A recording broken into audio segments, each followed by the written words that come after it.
was crazy. I need to know if this is from you, God. No, I'm not ready for that. Thanks, God. Will you marry me?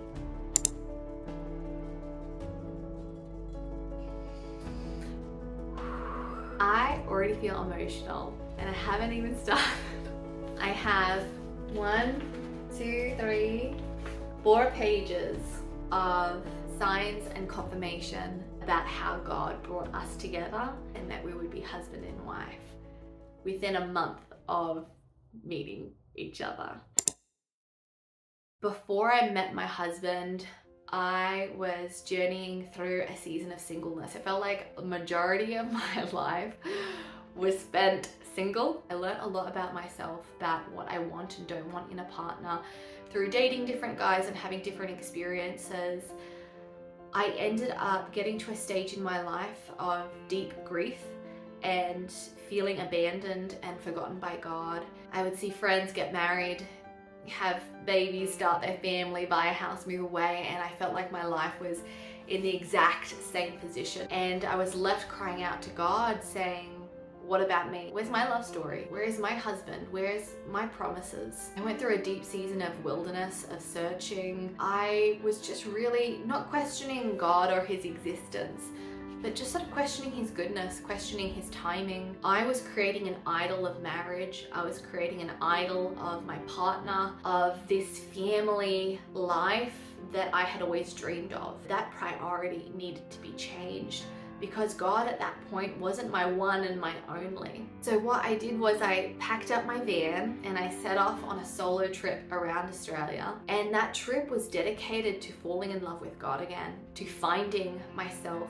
again. I knew that he was a good father that had good things for me. And even though I couldn't see that or feel that, I know I needed to trust that and believe that again and say, God, you need to be enough for me. It was really confronting. There was a lot of journaling, a lot of prayer, a lot of just marching the beach and shouting out to God. But through that trip, I experienced such goodness, such nearness, and such peace that I had never felt before. He turns my mourning into dancing. God is so close to the brokenhearted. And I got to a point in my life where I finally was able to say, I'm good. If nothing changes, if I stay single for the rest of my life, I'm actually really okay with that. And it was at that point that I met my husband. I was in Byron Bay, which is a beautiful beach coastal town. When I look back, I can see how much God was trying to keep me in Byron. I kept wanting to go. I kept wanting to continue on my trip. But week by week, things were stopping me from going. And it was like 2 months of next week I will go, until I went to my local cafe. One of the girls said, oh, Laura, you really like yoga, don't you? You should check out Creature Yoga. It's this great yoga studio in the industrial estate and they've got a really cheap 2-week trial pass. You should give it a go. And I thought, gosh, now I really want to go, but I'm supposed to leave. I'm supposed to keep going with my band trip. And I thought, okay, God, is this from you? Am I supposed to stay another 2 weeks? Yes, I think I am. All right, I don't know why. And it was there that I met my husband. He was doing downward facing dog. We were midway through class and I look behind me and I'm like, damn, that is a very sexy back. And then there was this one move where we're reverse warrior and look behind you. And so I was like, okay, here's my chance to see what he actually looks like, what the front of him looks like. And that's where I saw his face and I was like, oh, very cute. Class finishes, we got to take our mats back, our blocks back. And I sort of look at him and I said, oh, hello. And he just sort of smiles and nods at me and then just walks away. And then the next day, I timed it this time so that by the time we finished class and packed away everything, I'm gonna quickly run and see him again. And I'm like, oh, hello again, it's you. How did you like class? And he just looks at me and he's like, oh, it was good. What about you though? What did you think of class? I could tell instantly, I was like, this guy's not from New Zealand. I don't know where that accent is from, but it's very nice. And he also put on his glasses at that point too. And I thought, oh my gosh, he's reminding me of Clark Kent. And so we just start having a conversation and conversation flows really well. And I thought, oh gosh, this guy's actually really really nice and he's really good to talk to and easy to talk to. And then he looks at me and says, hey, do you want to like keep chatting? Do you want to go get a coffee? I said, okay, sure, that sounds really good. And so that was the beginning of our first date. We end up going to have coffee together, and then that turned into a walk up to the lighthouse, which turned into a beach swim, and going back to his place to meet his mum, to have lunch. Like, it was an epic first date. We hung out for like, I don't know, 8 hours or so. We talked about what we wanted in a partner, our fears, our achievements, our failures. We were really honest because we were like, let's not mess around. If it's you, let's figure this out. And if not, all good. I got my stuff to do. I got my van trip. And so that was actually really great. We were never trying to be anyone else. We're never trying to act. We're never trying to pretend. And so within like about a week, I was going, whoa, I like this guy, but I don't want to just date a guy because I like him or I find him attractive or we get along well.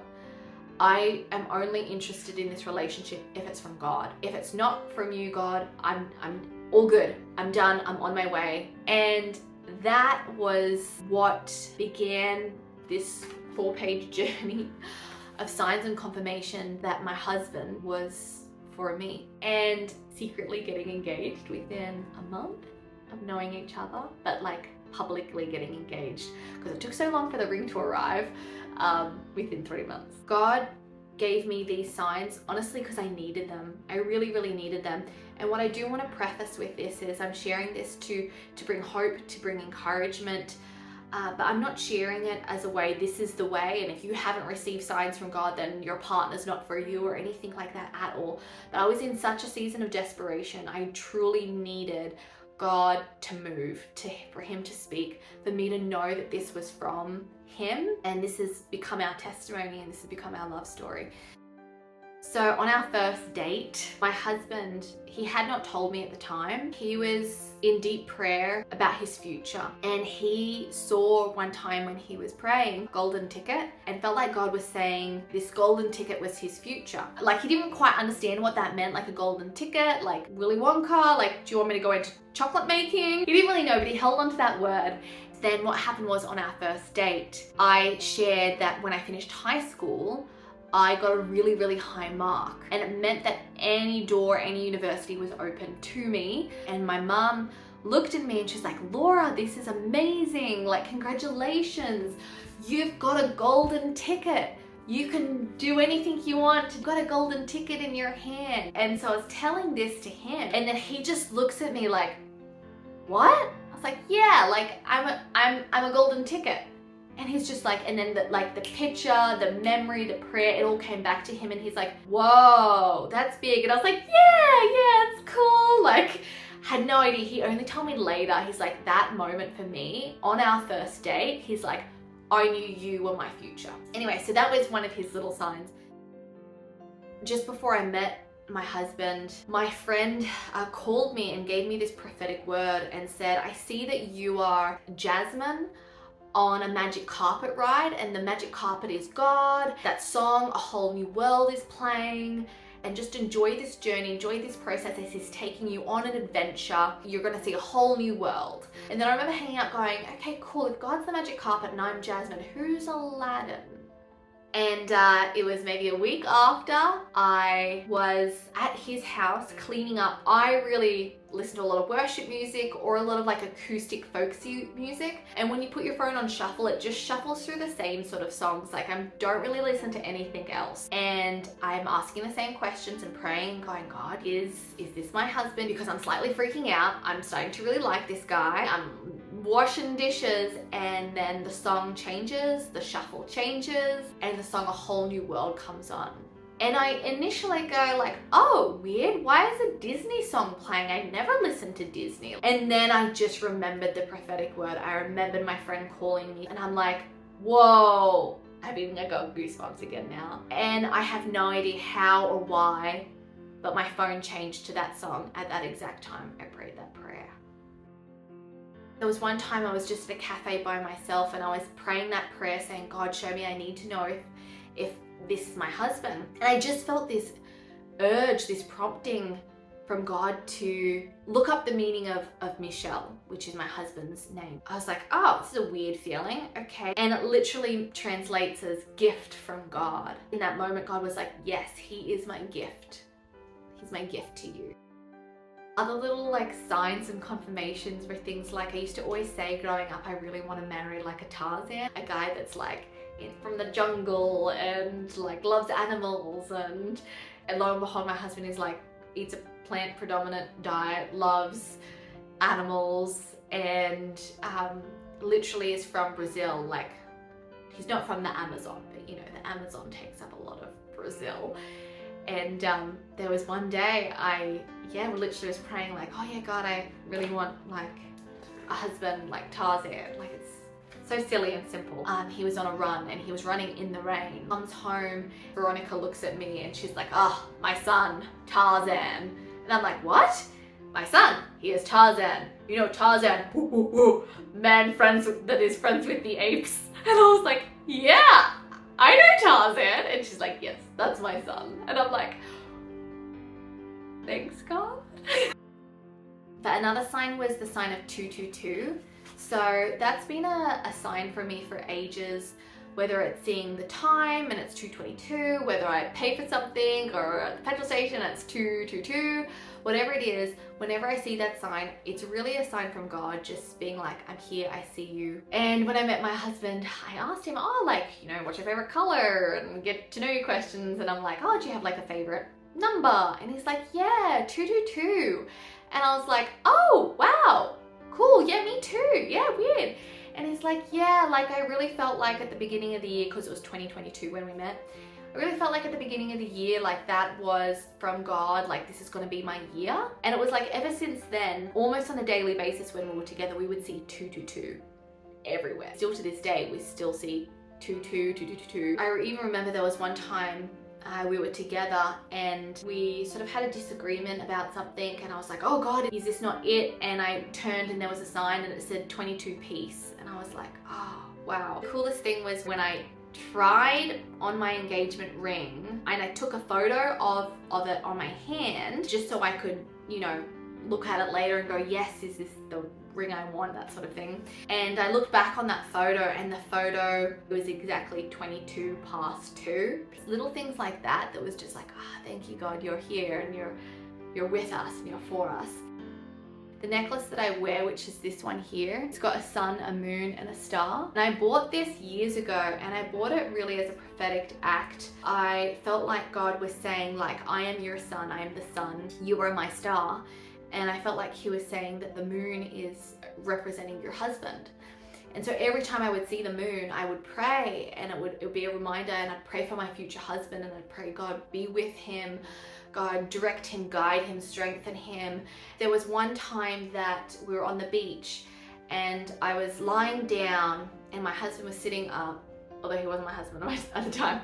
And I just prayed, I was like, God, can you just show me? Can you tell me if it's my husband? And I looked up, I saw him, and then right above him was the moon.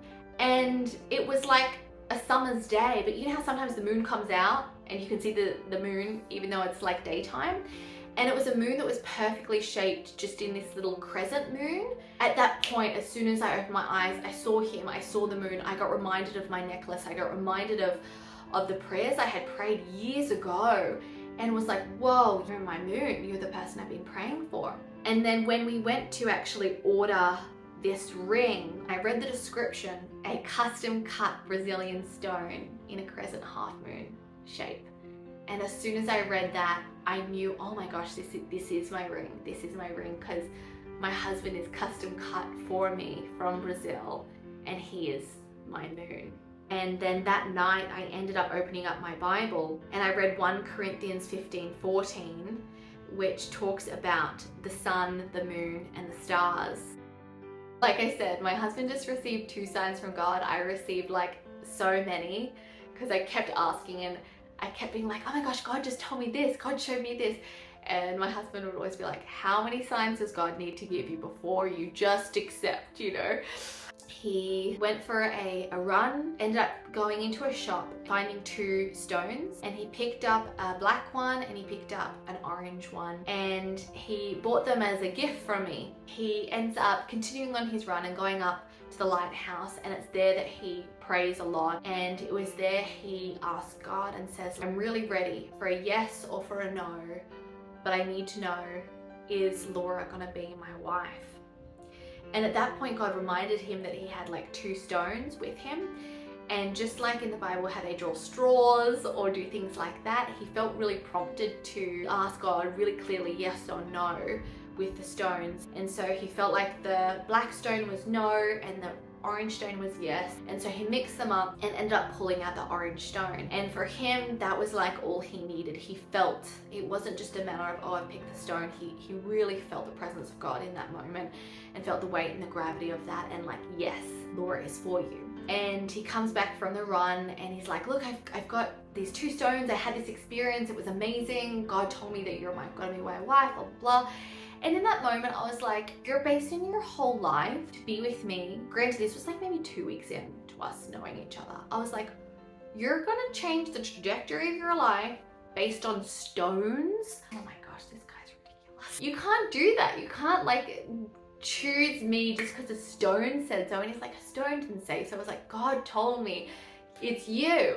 And I was like, okay, cool. Like, if you feel like that, that's really good. But God hasn't confirmed that with me. So good for you. But, you know, I still need to figure that out. And he's like, okay, cool. Well, here are the stones. You can use the stones and ask God. And I was like, no way. No way am I asking God through stones to tell me if you're going to be my husband like that. I'm just not ready for that sort of like clarity. Maybe like a week, 2 weeks go by. Every day he's like, have you asked God? Has you picked the stones? And I was like, no, I'm not gonna pick stones. Like, and also meanwhile, God was giving me all these other signs and confirmation. I was getting really prayerful and really like, I need to really know God. You need to make it really clear, is this my husband? And going, God, what is this from you? I need to know. They both came back from cleaning a house one day, and he had no idea how anxious I was at the time, how stressed I was, how much I was questioning everything. And his mom, who is so sweet, Veronica, she comes in and she's like, hi darling, hi.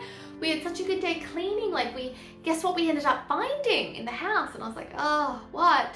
And she's like, we ended up finding this necklace. And I looked at the necklace, and it's a black cord necklace with a metal coil, and inside the coil was a black and an orange stone, exactly like the ones that were sitting on the shelf. I looked at them and I was like, oh my gosh, like, weird that you would find something like that. Weird that that's a black and an orange stone. Weird they look exactly the same. Like, whoa, what's going on, God? Anyway, she puts it around her neck and it's like, oh, I like it, it's so pretty. And so we sit down, we have dinner, and the entire time I'm going like, what the heck? As soon as we finish dinner, I go, God, you just have to tell me, is Michelle gonna be my husband? Is he from you? And it was at that exact time Veronica stands up to collect the plates. Her necklace just swings forward, and as it swings forward, the black stone flies out of her necklace, falls to the ground, and goes underneath the couch. And she's left only with the orange stone inside. And I'm there going, what just happened? Even though I couldn't ask and I couldn't do it, God's brought the answer to me in his goodness, in his kindness, in his timing. He answered for me the question I was too scared to ask. And it was crazy because after that, she sort of takes off the necklace and washes up the dishes, and I'm left with the necklace. My husband's like, you okay? What's going on? I said, yeah, it's just weird, like the necklace. And he's like, yeah. He's like, it's just like the yes and no stones, right? And I'm like, yeah. And he's like, and it's weird, she's just left with the yes one. And I'm like, yeah. And it's like, weird it fell out. Like, how easy do you think it is for it to fall out? And then he gets it and starts shaking it, and he tries to shake out the yes stone, and it would not come out no matter how vigorously he tried to shake out the stone. And I'm like, okay, God, I get it. I got the message. So that was like the story of the stones. And I think the really cool thing from it all is my engagement ring. It's an orange citrine stone. This for me was one of the significant moments that I knew that my husband was my husband. We're just praying together, and then we closed our eyes, and I instantly see God is there. So I'm just closing my eyes, and I'm just walking through this sort of scene, and I'm like, God, what have you got behind your back? And he's like, I've got a gift for you. I said, okay, what is it? I love gifts. Gifts are my love language. He takes it out, and it's my necklace. He puts it on me, and he's like, and I've got something else for you too. And it was this gold liquid oil. And then he started like pouring it over me, and it was like perfume. And I got reminded of like Esther in the Bible, and so many women, they would cover themselves in oils and incense and gold. And that was a sign that they were getting prepared and ready for marriage. And so all of this is happening in this sort of like meditation. And I'm like, whoa, God, what's going on? Like, what's happening? And he's like, I'm preparing you. And then the last thing he pulls out was my ring, and he puts a ring on my finger. What's happening? Are you preparing me for marriage? Like, this is happening? And he looks at me, he says, yes, this is happening. I've been preparing you. I come out of the meditation, and I'm silent, and I just feel overwhelmed, because it was in that moment. It's like nothing crazy happened. You could say it all happened like in my head, but it was the most moving experience, because I really felt like God was anointing me and pouring oil over me. And I was like, oh my gosh, I am gonna marry this guy. And then I sort of look over to my husband, and he opens his eyes. He's just sort of smiling. He's feeling good. And I'm like, and whenever I'm a little bit nervous, I'm like, okay, I'm just gonna read my Bible. What do I read? I feel so overwhelmed. I thought, I'll read the proverb of the day. And then my husband looks over at me, and he's like, what are you reading? I said, oh, just Proverbs 18. And he's like, oh, weird. I've been seeing 18 everywhere, but I don't know what it means. Can we read it together? I said, yeah, sure. And then halfway through, it talks about like gifts from God. And I'm like, oh, wow, I've just had a meditation about God giving me all these gifts. And I'm like, okay, keep reading. And then we get to verse 22. And verse 22 says, he who finds a wife finds a good thing and finds favor from the Lord. And then Michelle just looks at me, and he says, that's why I've been seeing 18 everywhere. It's for this verse 22, which is 222, because God's told me that you're going to be my wife. So Laura, would you like to be my wife? Will you marry me? And I just start crying, because he had no idea that God literally just seconds beforehand said, this is going to be your husband, and I'm preparing you for marriage. And I just look at him, I'm like, yes, I will marry you. All of it, all the signs, all the 222, my necklace with the vision, with the gold pouring on me, to my wedding ring, this yes stone, everything. It all just like beautifully added up and was confirmation from God. He was supposed to be my husband. And I could honestly keep going, but I'll keep it short and leave it there. So it's a real privilege to share this with you. And I really do pray that it encourages you and reminds you of God's goodness, of his timing, of his gifts and perfect partner he has for you, to hold on, to wait for the goodness of God. Yeah, I really do pray that this blesses you.